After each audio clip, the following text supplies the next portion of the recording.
نعم سمعت بغداد تناشدني من أي محافظة أنت يا بني؟ فقلت لها لماذا هذا السؤال؟ فقالت أنا امرأة كبيرة وبحاجة إلى فتى يحملني على آلة الحدباء. فبكيت وقلت لها أنا من دار السلام. فقالت ألا ما زالت تسمى دار السلام وهي تعيش في بلد لا يسمح فيه السلام. فقلت لها من أنت؟ فقالت أنا الذي كان يبكي علي، أنا الذي كان يحتضر اسمي، أنا الذي كان يغني على بكم يا رفاق، ماذا أصابكم؟ هل نقف مكتوب في الأيدي وننظر لهم ينتصرون؟ هل نقف مكتوب في الأيدي وننظر لهم ينتصرون؟ ليست كل الأيام صعبة ولن تكن هكذا صعبة، وسأكون معهم في أصعب الظروف من أجل أن يعودوا.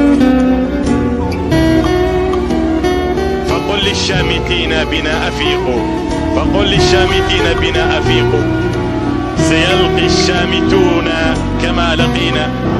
هذا ليس العراق، هذا ليس حبيب العراق. العراق موجود رغم ظلم السنين وتمنع السنين. لا خوف على الأسود ولا يموت بالعراقي. اقرأ التاريخ، اقرأ التاريخ، اقرأ التاريخ. كورة وحضارة. كيف فكرت فينا العراق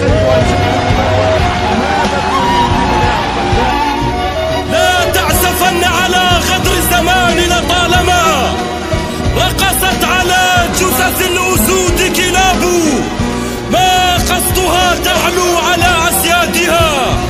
تبقى الأسود أسودا والكلاب كلاب، فنحن وإن جار الزمان